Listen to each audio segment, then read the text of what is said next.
오늘 본문은 이사야 선지자가 성전에서 기도하다가 환상을 본 내용이 오늘 본문의 이야기입니다. 하늘문이 열리면서 하나님의 거룩한 임재가 성전에 가득하게 임하게 되죠. 영광 가운데 찬란한 빛이 비칩니다. 그리고 기도하는 성전터가 흔들릴 정도로 주의 영광이 임재하게 됩니다. 그때 환상이 보이는데 세상을 구원할 예수 그리스도께서 오시는 환상입니다. 그런데 면류관을 쓰고 영광스럽게 오시는 예수님이 아니라 아주 초라하게 어린 양이 도살장에 끌려가는 것처럼 정말 초라한 모습의 환상을 보여주는 내용입니다. 고난당하신 예수 그리스도께서 십자가에 달려 돌아가시는 그 모습을 보여주는 전체 내용이 오늘 본문의 내용입니다. 그러면서 정말 예수님이 얼마나 큰 고난을 당하셨느냐, 그것을 정말 아주 너무 세밀하게 보여주시는 그런 내용이죠. 그렇기 때문에 오늘 본문을 통해서 여러분과 제가 다시 한번 그 예수님의 십자가 보혈의 은혜가 얼마나 위대하고 대단한가를 깊게 깨닫는 시간이 되었으면 하는 마음이 큽니다. 십자가에서 우리의 죄를 담당하신 예수님이 나의 구주가 되는 그런 그 깊은 영접이 오늘 이 아침에 다시 한번 여러분의 마음속에 임하는 은혜가 있기를 진심으로 축복합니다. 십자가를 통해서 먼저 깨달아야 할 것은 우리가 죄인이다 라는 사실을 알아야 되겠습니다. 죄 없으신 예수님이 십자가에서 피 흘려 죽으셨죠. 그것은 십자가 앞에서 인간은 그 누구도 자랑할 인간은 없다. 만약에 세상에 죄 없는 사람이 있다면 예수님께서 십자가에 돌아가실 이유가 없다는 얘기입니다. 예수 그리스도께서 십자가에 죽었다고 하는 것은 해 아래 사는 인간은 어떤 인간이든지 간에 죄 가운데 살아간다. 죄인들이 가는 곳은 어디입니까? 지옥이죠. 근데 지옥으로 달려가는 인생들을 구원하기 위해서 예수님께서 십자가에서 정말 피를 흘리며 죽으시는 그 은총 때문에 여러분과 제가 구원을 받고 교회를 다니며 그리고 나중에 천당 가는 은혜를 입게 된다는 거죠. 그렇기 때문에 이 십자가의 은혜가 얼마나 대단하고 큰가를 다시 한번 마음속에 느껴지고 깨달아지는 그런 은혜의 시간이 되시기를 바랍니다. 자, 로마서 3장 10절입니다. 기록된 바 의인은 없나니 하나도 없으며. 이 말은 하나님 앞에 설 사람은 하나도 없다. 왜? 다 죄인이기 때문에. 로마서 6장 23절입니다. 죄의 삭은 사망이요 하나님의 은사는 그리스도 예수 우리 주 안에 있는 영생이니라. 죄의 결과는 사망이란 얘기입니다. 그런데 반대로 하나님의 은혜는 영생이라는 겁니다. 비록 인간이 죄를 지어 지옥불에 떨어질 지언정 진다 할지라도 마음에 십자가의 보혈을 흘리며 십자가에 돌아가신 예수님을 나의 구주로 영접할 때에 영생을 얻는 은혜를 입게 된다. 그 얘기를 지금 말씀하고 있는 거죠. 연못에 큰 돌만 빠지는 게 아닙니다. 가라앉는 게 아니란 얘기죠. 작은 돌도 가라앉고 심지어는 아주 작은 모래도 가라앉게 된다는 얘기입니다. 한마디로 얘기한다면 인간은 누구나 다 죄인이기 때문에 하나님 앞에서 지옥에 가지 않을 사람은 한 사람도 없다. 그러나 십자가에 피 흘려 돌아가신 예수님의 보혈의 은총 때문에 천국 가는 은혜를 입게 되고 구원받아 하나님의 자녀가 되는 거룩한 하늘의 백성이 된다. 그 말씀을 하고 있는 것입니다. 죄인이 십자가의 보혈로 하나님의 영광에 동참하게 되는 은혜를 입게 된다. 그러므로 죄를 치료하는 약은 오직 예수님의 십자가의 보혈 외에는 죄를 치료하는 것은 아무것도 없다는 거죠. 그렇기 때문에 교회 나와 예수님을 마음의 구주로 영접될 때만 죄가 치료가 되고 죄가 씻음을 받고 죄가 사함을 받는 은혜를 입을 수 있다. 이것을 지금 얘기하고 있는 거죠. 그러면 예수님이 십자가의 보혈의 의미는 뭘까요? 뭘 의미하고 있느냐 그 말이죠. 첫째는 나의 죄 때문에 보혈을 흘리셨다. 이거를 알아야 됩니다. 본문 4절입니다. 그는 실로 우리의 질고를 지고 우리의 슬픔을 당하였거늘 우리는 생각하기를 그는 징벌을 받아서 하나님에게 맞으며 고난을 당한다 하였노라. 그가 찔림은 우리의 허물을 인함이요 그가 상함은 우리의 죄악을 인함이라. 그가 징계를 받음으로 우리가 평화를 누리고 그가 채찍에 맞음으로 우리가 나음을 입었도다. 우리는 다 양 같아서 그릇 행하여 각기 제 길로 갔거늘 여호와께서는 우리 무리의 죄악을 그에게 담당시키셨도다. 이 본문에 의하게 되면 우리라고 하는 말이 9번 나옵니다. 우리라고 하는 말이. 그런데 우리라고 하는 말이 무슨 말입니까? 여러 사람을 얘기하는 겁니다. 다 많은 여러 사람을 다 얘기하는 거예요. 지구에 있는 사람을 다 우리라고 얘기하는 겁니다. 그런데 사실 이 우리라고 하는 말은 전체를 얘기하지만 개인적으로 얘기할 때는 나 개인을 얘기한다고 봐도 과는 아니죠. 우리라고 말하지만 예수님이 흘린 보혈은 우리보다는 나 때문에 보혈을 흘리셨다. 이렇게 얘기하는 게 원칙적인 맞는 말입니다. 나 위하여 십자가의 보혈을 흘리신 나의 예수님이라고 고백할 때에 나와의 개인적 관계가 이루어지기 때문에 그렇죠. 그렇기 때문에 우리라고 하는 말은 전체를 말하기 위하여 우리를 썼지만 개인적으로 얘기할 때에는 나를 위하여 십자가에 피 흘려 죽으신 예수님이라고 하는 고백이 훨씬 더 타당성 있는 얘기다. 그렇기 때문에 나 때문에 흘리신 보혈, 나 때문에 죽으신 예수님, 나 위하여 고난받으신 예수님, 나의 죄 때문에 십자가에서 보혈을 흘렸다. 그렇게 고백하는 것이 훨씬 더 아름다운 말이다. 사실 예수님은 죄가 없는 분이죠. 그런데도 죄가 많은 사람처럼 우리의 모든 죄를 짊어지고 죽으셨어요. 6절입니다. 우리는 다 양 같아서 그릇 행하여 각기 제 길로 갔거늘 여호와께서 우리 무리의 죄악을 그에게 담당시키셨도다. 양은 방향이 잘못 찾아요. 방향을. 그래서 아무데로나 가고 제멋대로 갑니다. 그래서 양은 인도자가 꼭 있어야 되는데 그 양 같아서라고 하는 말은 그저 갈 바를 모르고 죄악 속에 헤매던 우리들을 여호와께서 우리 무리의 죄악을 즉 다른 말로 얘기하면 나의 죄악을 그에게 담당시키셨도다. 여러분, 구약에는 지금까지 얘기했듯이 어린 양에게 안수하여 내 죄를 전가시키고 그 양을 잡아 살은 불태워서 제사를 드려서 향기가 올라갔고, 그 다음에 보혈은 제단에 뿌림으로 말미암아 제사가 이루어졌습니다. 그런데 요한복음 1장 29절에 세상 죄를 지고 가는 어린 양이다. 예수님을 양으로 비유했습니다. 구약의 양으로 얘기했다는 얘기죠. 그 말은 다른 말로 얘기하면 오늘 여러분과 저의 모든 죄를 짊어지고 십자가에 피 흘려 죽으신 구약의 어린 양처럼 죽으신 예수님이시다. 그렇기 때문에 나 위하여 대신 죽으신 예수님을 마음의 구주로 영접할 때에 나는 죄사함을 받는다, 구원을 받게 된다. 이거를 여러분 알아야 돼요. 그래서 예수님이 그냥 죽으셨다 그게 아니고 나의 죄를 다 짊어지시고 십자가에 피 흘려 죽으셨다고 하는 사실을 여러분과 제가 알아야 된다는 얘기죠. 제가 초등학교 어려서 다닐 때인데 우리 고향에서 이제 운동회를 합니다. 운동회는 추석 다음 날 언제나 하게 돼 있어요. 사람이 많이 모이니까.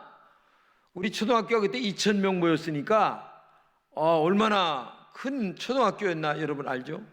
사람이 뭐 빠글빠글했어요.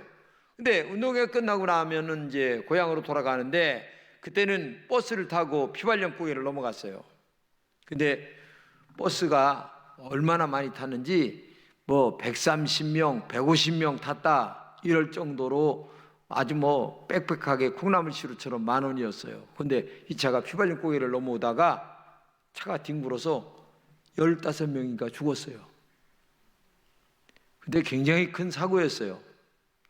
근데 사람들이 병원에 입원했는데 다 죽어가는 거예요. 근데 그때 어떤 사람이 자기가 어차피 죽을 거라는 걸 알았어요. 그러니까 이 사람이 나는 어차피 죽을 거니까 나의 피를 다른 사람들에게 나눠주고 죽어야 되겠다. 왜? 자기는 오영인 줄 알았어요. 그러니까 의사를 불러가지고 내 피를 좀 다른 사람들에게 뺏어 주세요. 하도 사정을 하니까 의사가 죽을 사람이니까 그러면서 하는 말이 나는 살아서 너무 나쁜 일만 했습니다. 도적질만 했습니다.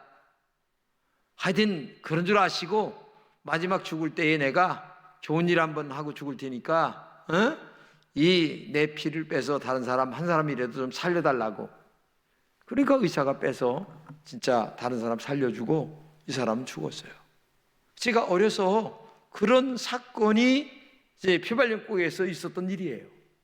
그런데 사실 이런 것들은 하나의 예지만 진짜 예수님은 십자가에서 피 흘려 죽으심으로 우리 인간의 모든 죄를 사하여 주신 십자가 보혈의 은혜라고 하는 사실을 여러분들이 믿으시기를 바랍니다. 그 흘린 보혈 때문에 여러분과 제가 지금 천당 가게 됐다, 구원받았다, 하나님의 자녀가 되었다. 이것이 얼마나 대단한 사건인가. 이거를 소홀히 여기는 사람은 정말 신앙이 적은 사람이죠. 이걸 여러분 은혜가 있기를 주님의 이름으로 축복합니다. 두 번째 중요한 것은 예수님의 흘린 보혈에는 다음과 같은 대속의 은혜가 있어요. 첫째는 그가 찔림으로 보혈을 흘리셨습니다. 본문에 그가 찔림은 우리의 허물 때문이요 말합니다. 예수님의 손과 발에 대못에 찔려 피 흘렸어요. 그 원인은 바로 허물입니다. 허물은 뭘 얘기합니까? 우리의 잘못된 죄를 얘기합니다. 인간이 모르고 지은 죄들을 얘기합니다. 사실 인간은 허물투성입니다. 머리끝서부터 발끝까지 허물 아닌 게 없습니다. 정말 모든 것이 허물입니다. 우리 인간은 다 허물로 이루어졌어요. 시편 30편 1절입니다. 허물의 사함을 얻고 그 죄의 가림을 받은 자는 복이 있도다. 허물의 사함을 얻고 그 죄의 가림을 받은 자는 복이 있다 말씀했어요. 그런데 우리 주님께서 흘리신 보혈로 말미암아 여러분과 저의 모든 허물을 가리워 주셨고 용서해 주셨고 없다고 인정해 주셨어요. 그러니 여러분과 제가 얼마나 은혜를 받고 살아가는 사람인가. 두 번째는 상함으로 보혈을 흘리셨어요. 본문은 그가 상함은 우리의 죄악 때문이라 얘기합니다. 상함이라고 하는 말은 우리말로 번역하면 눌러부수다, 뭉개다, 분쇄하다 이런 말이 있습니다. 예수님께서 십자가의 보혈을 흘림으로 말미암아 여러분과 저의 상함, 이 완전히 죄를 분쇄해버렸다, 없애버렸다. 우리가 그렇게 구원받은 겁니다. 나 같은 것이 뭔데 예수님께서 나의 허물 때문에 그분이 상하셔서 정말 이렇게 구원받게 되었나라고 하는 사실을 여러분들은 얼마나 감격적으로 느끼는가. 이것이 정말 중요한 겁니다. 그래서 신앙생활의 첫째는 뭐냐? 예수님께서 나의 허물 때문에, 죄악 때문에 십자가에 피 흘려 주심으로 말미암아 내가 구원받았다고 하는 것이 첫째 목적이고, 그 구원받으신 예수님께서 두 번째, 우리가 살아가는 동안에 정말 어렵고 힘든 문제, 건강의 문제, 물질의 문제, 자녀의 문제, 여러 가지 문제들을 기도를 통하여 해결받는 것이 둘째인데, 우리는 첫째에 대한 감격이 너무 없어요. 죄사함 받은 감격이 언제 있었는지를 몰라. 옛날에 한번 있었는데 그거 평생을 울고 먹고 있어요. 지금 울고 먹고 있어요. 그런데 문제는 두 번째 문제가 첫 번째가 돼버려서 그거 문제 해결 안 해주면 나 교회 안 나옵니다, 이럴 정도로 신앙생활이 정말 어렵게 되어져 가고 있는 분들을 많이 보는데, 사실 첫 번에 그 감격이 있으면 두 번째 문제는 하나님이 보너스로 우리에게 해결해 주실 줄로 믿습니다. 사도 바울처럼 주님의 십자가 사랑이 나를 강권한다, 십자가 사랑이 나를 너무 뜨겁게 만들어지는 영혼에게 두 번째 육신의 문제와 아니면 세상적 문제들을 하나님이 왜 해결해 주지 않겠느냐, 그 말이에요. 세 번째는 징계를 받음으로 보혈을 흘렸어요. 오늘은 그가 징계를 받음으로 우리는 평화를 누리고 말씀하고 있습니다. 요한일서 4장 10절입니다. 사랑은 여기 있으니 우리가 하나님을 사랑한 것이 아니요 오직 하나님이 우리를 사랑하사 우리 죄를 위하여 화목제로 그 아들을 보내셨음이니라.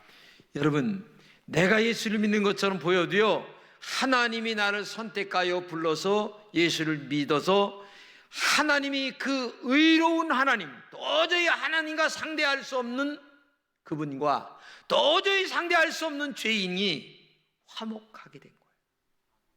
이걸 여러분 알아야 돼요. 죄인인 인간과 하나님이 어떻게 화목할 수가 있겠어요? 근데 그 중간에 다리를 놓으신 분이 예수님이세요. 십자가의 보혈 때문에 화목해야 되는 은혜를 입었다. 이걸 여러분 알아야 돼요. 하나님과의 화목은 지옥으로부터의 화목입니다. 죽음으로부터의 화목입니다. 가난으로부터의 화목도 됩니다.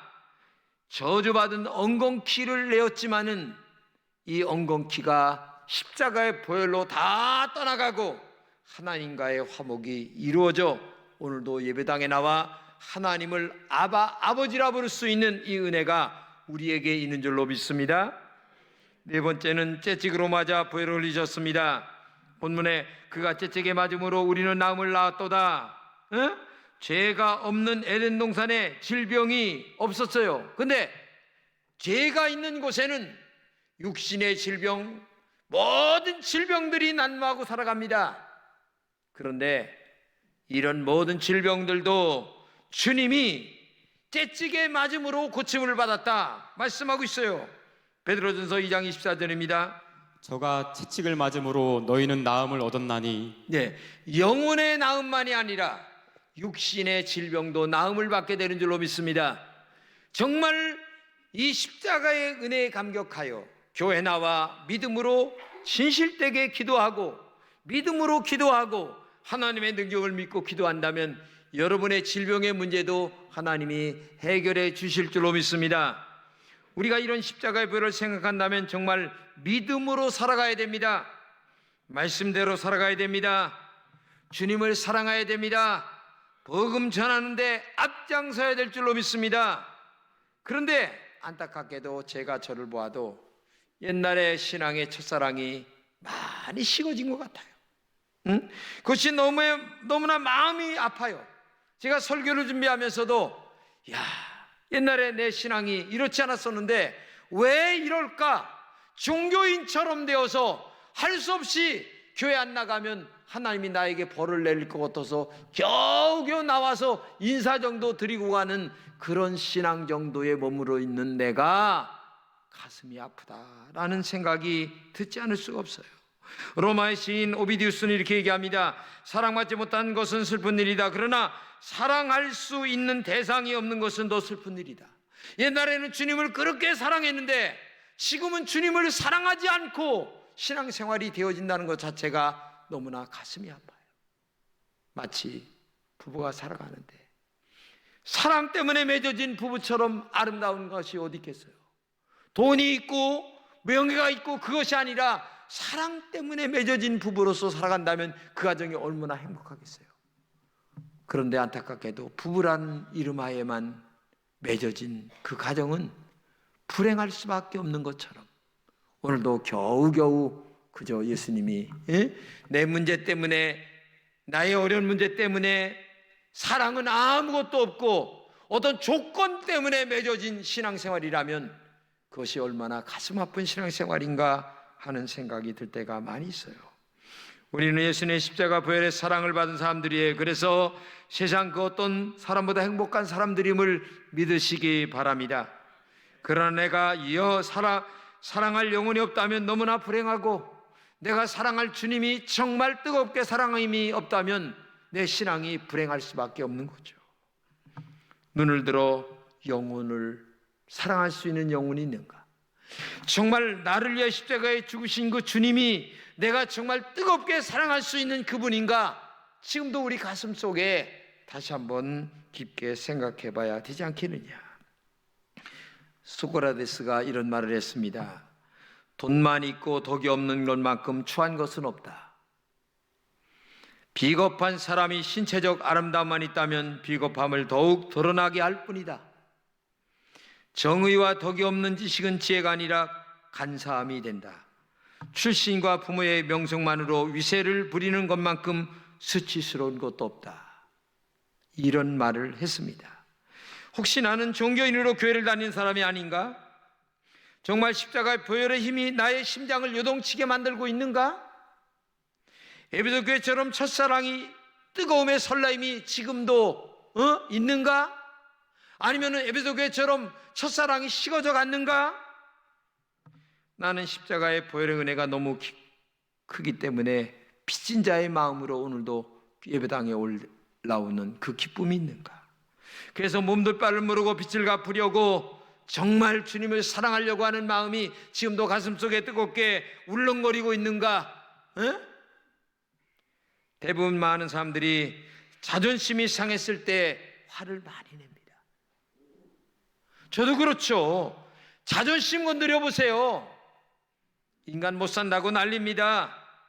부부도 싸웁니다. 교인들과도 싸웁니다. 남과도 싸웁니다. 그런데 억울한 누명을 썼을 때에는 더 말할 것도 없겠죠. 그런데 중요한 것은 예수님은 완전히 자존심까지 내려놓으신 분이세요. 침뱉음 당했습니다. 뺨을 맞았습니다. 발가벗김을 받았습니다. 십자가에서 못 박힘을 당했습니다. 그 사람이 죄가 있어서 그렇게 됐습니까? 아니에요. 억울하게 그렇게 됐습니다. 아니, 억울한 것보다도 더 높은 죄인들을 사랑하는 사랑 때문에 그렇게 됐습니다. 근데 우리는 조금만 마음을 상해도 더러워서 교회 못 나가겠어. 자존심 상해서 어디 예수님 앞에서 십자가의 보혈 앞에서 자존심 얘기를 합니까? 어디 십자가의 보혈 앞에서 진짜 나의 그런 얘기를 할 수가 있겠습니까? 정말 십자가의 보혈이 나를 지배하고 있다면, 정말 십자가의 보혈이 나를 머리끝부터 발까지 흘러넘치는 은혜의 씻김이 있다면, 보혈에 정말 잠김이 있었다면, 보혈에 정말 나의 영혼이 씻김을 받았다는 확신이 있다면, 내가 지금도 죽는다 그러면 천당 간다. 뭐 때문에? 예수님이 흘리신 보혈 때문에 죽는, 천당 간다는 확신이 있다면 여러분과 제가 자존심 얘기하지 마세요. 너무 가소롭지 않으세요? 십자가를 너무 우습게 하는 것 아니겠습니까? 우리는 그런데 정말 이런 것들을 자연스럽게 얘기하면서 살아가요. 이것은 예수님의 십자가를 너무 가소롭게 보는 거예요. 예수님의 십자가의 가치를 너무 땅에 떨어뜨리고 있다는 얘기를 여러분 알아야 됩니다. 십자가의 보혈은 지금도 우리를 빚진 사람으로 살게 만드는 능력이 있습니다.